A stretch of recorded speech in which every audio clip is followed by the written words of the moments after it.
기업들의 3분기 실적 발표가 마무리되어 이 아리랑 고배당 ETF에 포함되어 있는 30개 기업들 중에서 랭크 1위부터 20위까지의 현재 배당률과 23년도 1분기에서 3분기까지의 실적 종합 합계를 계산해 봤습니다. 이 특히 랭크 10위 안의 기업들이 아리랑 고배당 ETF에서 차지하는 비중은 49%나 되기 때문에 이렇게 고배당 ETF 내에 포함되어 있는 기업들의 실적이 어떻게 나오고 있는가는 이후 배당금 지급으로 이어지는 부분이기 때문에 굉장히 중요한 요소입니다. 먼저 1위부터 5위까지의 랭크를 살펴보면 살펴볼 항목은 현재 기준으로의 배당률과 23년도 1분기에서 3분기까지의 영업이익 합계, 그리고 전년도 1분기에서 4분기까지의 총 영업이익 합계를 비교해 봤습니다. 그리고 아리랑 고배당 ETF 포트폴리오 중에서 차지하고 있는 비중 퍼센테이지입니다. 아리랑 고배당 ETF 30개 종목 중에서 랭크 1위를 차지하고 있는 부분은 기업은행으로 22년도 실적 기준으로의 배당률은 8.3%, 그리고 올해 1분기에서 이번에 발표된 3분기 영업이익 합계를 더해보면 2조 7,100억 수준이었습니다. 22년도 1분기에서 4분기까지의 총 영업이익 합계는 3조 7천억 수준이었기 때문에 22년도 전년도 1분기에서 3분기까지의 영업이익 합계와 거의 유사한 모습을 보이고 있었습니다. 그리고 1분기와 2분기, 3분기의 영업이익 또한 그렇게 큰 편차 없이 이어지고 있는 모습을 확인할 수 있었습니다. 랭크 2위는 JB금융지주로 전년도 기준으로의 배당률은 7.6%, 그리고 올해 1분기에서 3분기까지의 영업이익 합계는 6,700억 수준이었습니다. 전년도 1분기에서 4분기까지의 영업이익이 8천억 원 수준이었기 때문에 작년보다 조금 더 높은 실적을 달성할 확률이 높은 시기인 것 같으며, 올해 1분기와 2분기, 3분기 영업이익이 안정적인 모습을 확인할 수 있었습니다.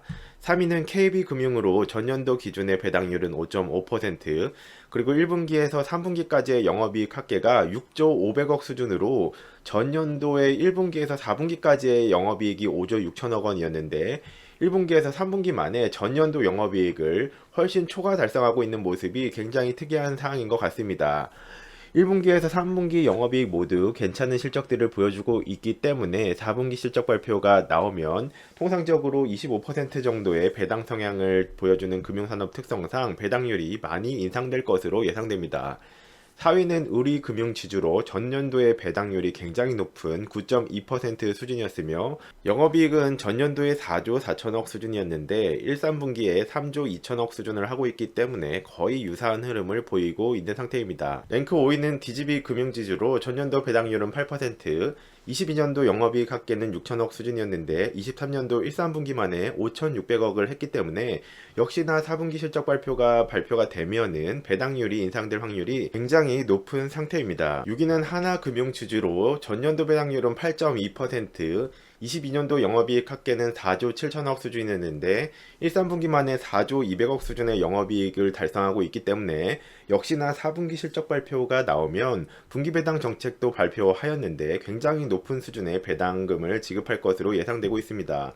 랭크 6위는 BNK 금융지주로 전년도 기준으로는 8.9% 배당률, 그리고 22년도 영업이익 합계는 1조 1천억 수준이었는데 1, 3분기 만에 8,600억을 달성하여 역시나 굉장히 높은 배당금이 지급될 것으로 예상되며, 신한지주의 경우에는 전년도 배당률은 8.9%, 22년도 영업이익 합계는 5조 8천억 수준이었는데 1, 3분기 만에 5조 2,300억 원 수준을 하고 있기 때문에 역시나 배당금은 인상될 확률이 높습니다. 이렇게 랭크 1위부터 8위까지는 아리랑 고배당 ETF의 특성은 올해 배당률이 높을 것이라고 생각되는 기업들에 투자를 하는 것인데, 영업이익 합계를 1분기에서 3분기까지를 살펴보더라도 금융권들의 실적이 굉장히 좋은 모습을 확인할 수 있었습니다. 9위 랭크는 SK텔레콤인데 22년도 기준으로는 6.6% 배당률, 22년도 영업이익 합계가 1조 6천억 수준이었는데 1, 3분기 만에 1조 4,400억을 하고 있기 때문에 역시나 배당금 지급에 문제가 될 요소는 없는 것 같으며 1, 3분기 영업이익 합계가 굉장히 안정적인 모습을 확인할 수 있었습니다. 11랭크는 삼성카드로 7.6% 배당률 수준이었는데 22년도 영업이익 합계는 8,400억, 그리고 1, 3분기 영업이익 합계는 5,600억 원 수준을 하고 있는 모습이며 1, 3분기 영업이익 합계가 굉장히 안정적인 모습을 역시 확인할 수 있었습니다. 자, 이렇게 먼저 1위부터 10위까지 랭크에 대한 실적 합계를 살펴봤는데 이 1위부터 10위까지의 포트폴리오가 비중을 차지하는 비중이 무려 49%나 차지를 합니다. 그 중에서도 1위부터 8위까지는 금융권들이 이제 차지를 하고 있는데 1위부터 10위까지의 22년도 영업이익 합계를 계산을 해보면 29조 1,400억 수준으로 이것은 1분기에서 4분기까지의 영업이익 합계이기 때문에 여기에서 3분기까지를 대략적으로 75%로 계산하면 21조 8천억 이상을 달성하고 있는가가 굉장히 저에게는 중요한 요소였습니다. 그런데 이 1위부터 10위까지의 23년도 1, 3분기 영업이익 합계는 25조 3,200억 원 수준으로 23년도 영업이익 합계 75%보다 11% 정도 초과 달성한 86%를 달성하고 있는 모습이었기 때문에 올해 내년도에 24년도에 종합적으로 분배금이 지급될 때 배당금이 인상될 가능성이 굉장히 높은 상태로 보이며 실적이 이렇게 상승하지 않았더라도 1위부터 10위까지의 평균 배당률은 전년도 영업이익 기준으로도 7.5%나 나오고 있는 상태였기 때문에 여기서 배당금이 실적과 비례하여 25% 정도 이제 배당 성향이 지급된다고 가정했을 때는 역시나 배당금 인상이 이뤄질 확률이 굉장히 높은 시기라고 생각되고 있습니다. 이 아리랑 고배당주의 5년간 분배금 지급 이력을 살펴보면 이 아리랑 고배당주는 18년도에는 분배금을 500원 지급하던 것이 19년도에는 530원, 20년도에는 코로나 때문에 470원으로 소폭 감소했다가 21년도에는 590원, 그리고 22년도에는 680원으로 분배금이 증가하면서 약 35% 증가율을 5년간 보였습니다. 이 분배금의 증가는 아리랑 고배당주가 선택한 약 30개, 포트폴리오에 30개 정도 배당주들이 이렇게 편입되어 있었는데 30개 회사들에서 실제로 배당금을 증액한 것을 이제 취합해서 분배금으로 지급하고 있다라고 보시면 될 것 같기 때문에 18년도부터 꾸준하게 이렇게 분배금이 증가되도록 잘 운영이 되고 있다라고 풀이가 될 것 같습니다. 이 아리랑 고배당주의 분배금 지급 기준일, 배당주에서는 배당락이라고 하죠. 이 배당락은 4월 말일자 기준입니다. 대부분이 4월 29일에서 30일 정도로 이제 배당락, 분배금 지급 기준일이 결정되고 있다라고 보시면 될 것 같고요. 이렇게 4월 달에 결정된 것을 기준으로 지급일은 5월 첫째 주 정도에 지급이 되고 있는 상태입니다.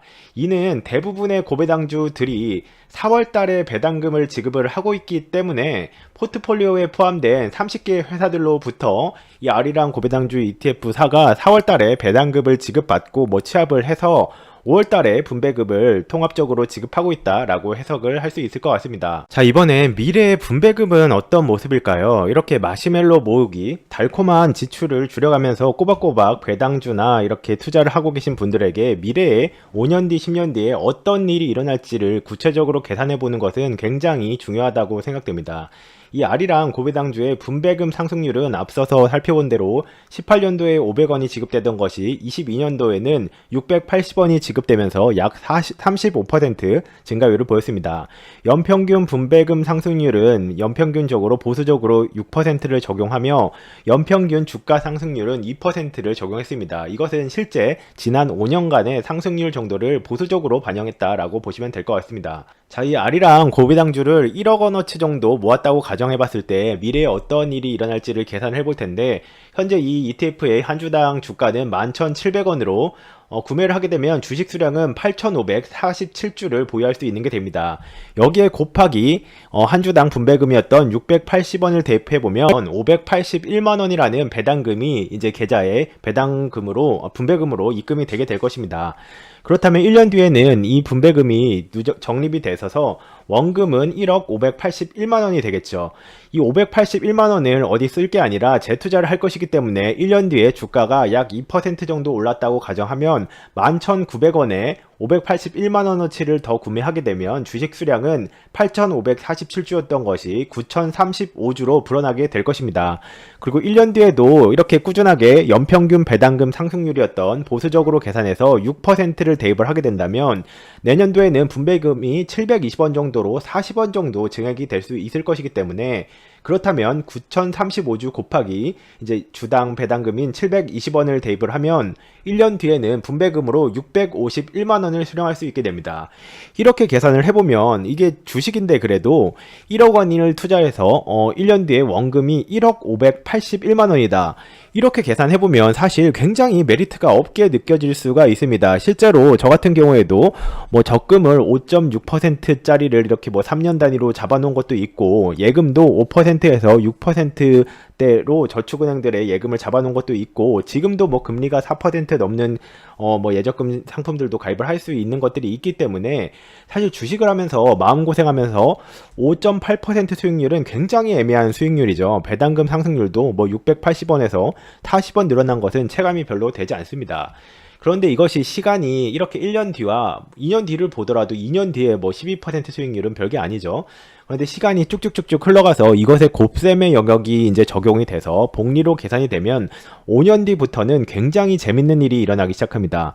5년 뒤라고 해봤자 원금은 뭐 1억 3,700만원, 5년간 수익률이 37%니까 뭐 별게 아닌 것처럼 느껴지죠. 그래서 꼭 저는 이 시나리오를 항상 투자 대상들에 대입을 해보는 편입니다. 주가도 뭐 횡보를 지난 5년간 아리랑 고배당주도 꽤 하고 있기 때문에 뭐 12,800원으로 늘어나봤자 11,700원짜리가 뭐 1,000원 늘어난 것은 체감이 되지 않습니다.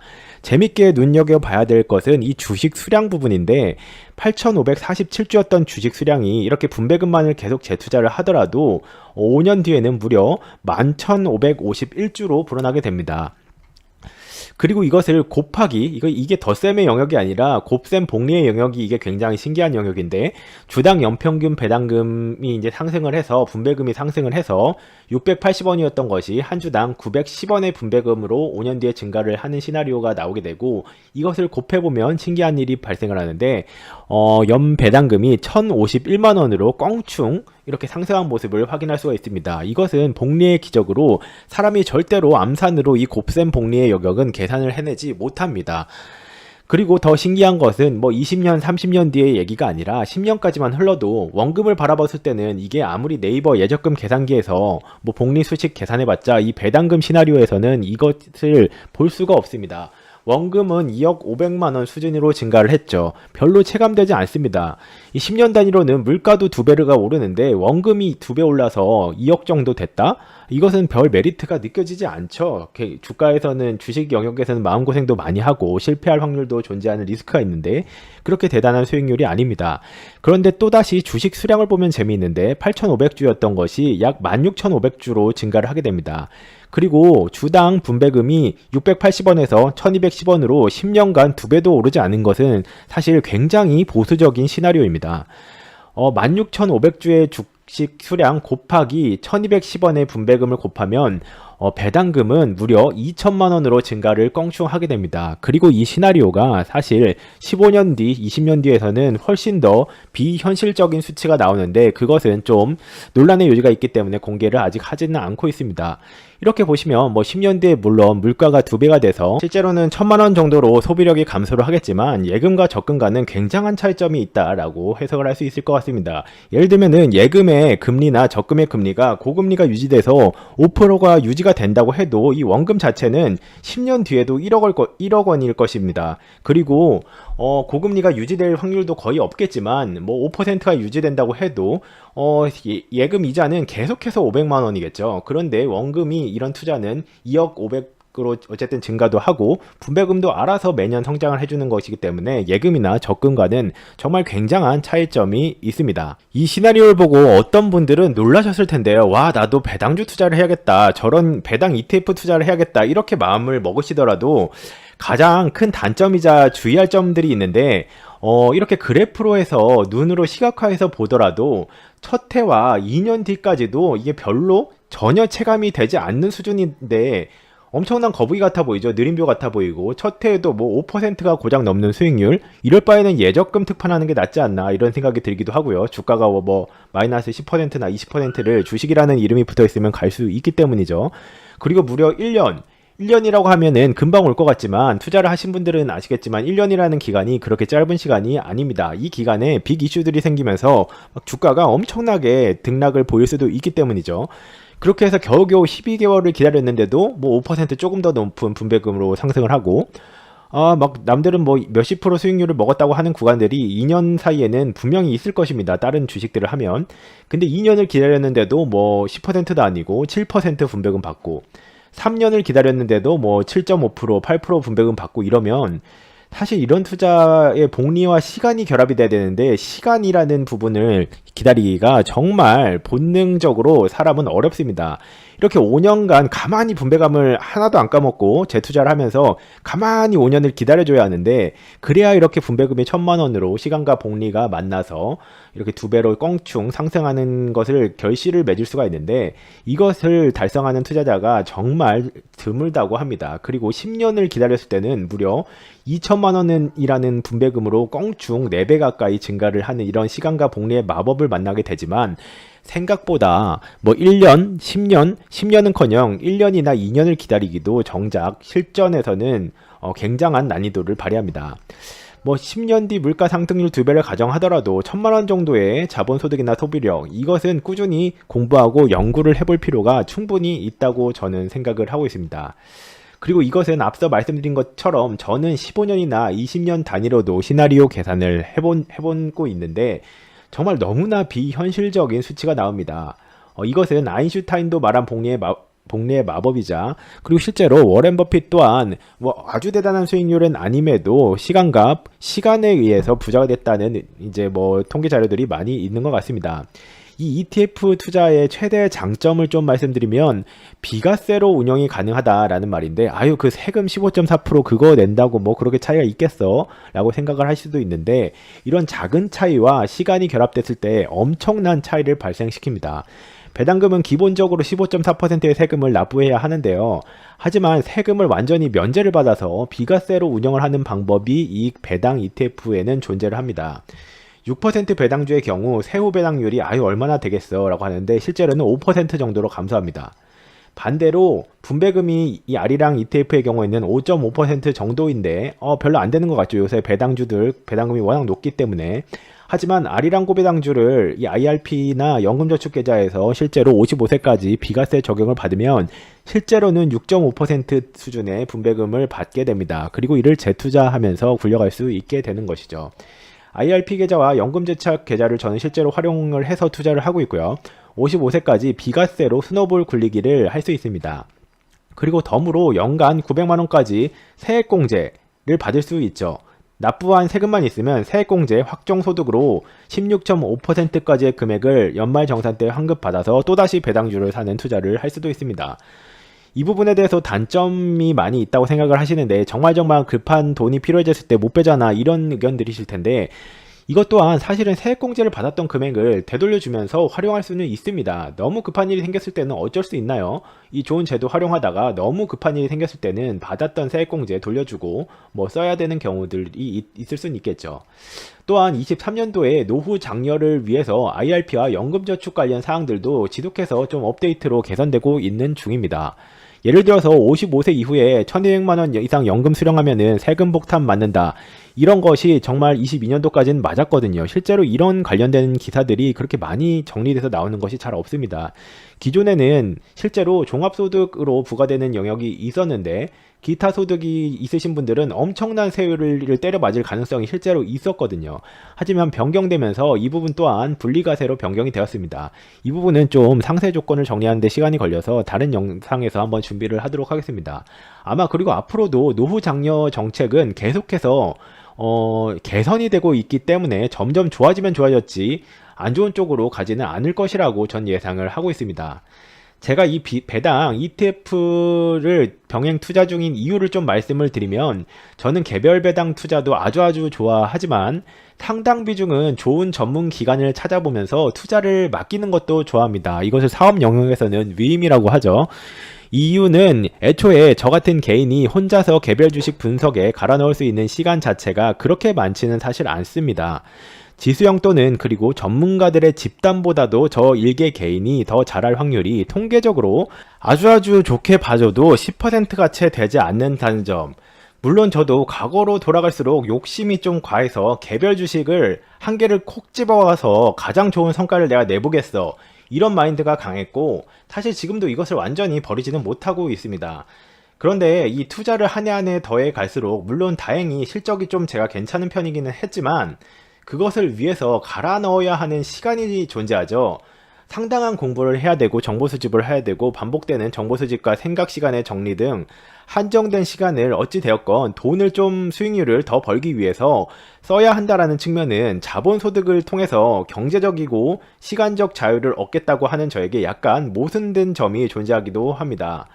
경제적 자유를 조금씩 얻어가고 있으나 시간적 자유는 제약을 받는 것이기도 할 것이기 때문에 다소 수익률이 감소를 할지언정 좋은 투자 운용 회사를 고르는 안목도 기르고 저와 맞는 배당 ETF 등 투자 대상을 고르는 스킬도 높여가기 위해서 그리고 무엇보다 이 선택을 했을 때에는 비과세 혜택을 얻을 수 있다는 것 이것이 너무나도 크기 때문에 저는 이 선택을 병행하고 있는 상태입니다. 구독과 좋아요, 알림 설정을 해주시면 대표적인 고배당주들 및 비과세 운영 팁 정보를 가장 빠르게 만나보실 수 있습니다. 시청해주셔서 감사합니다.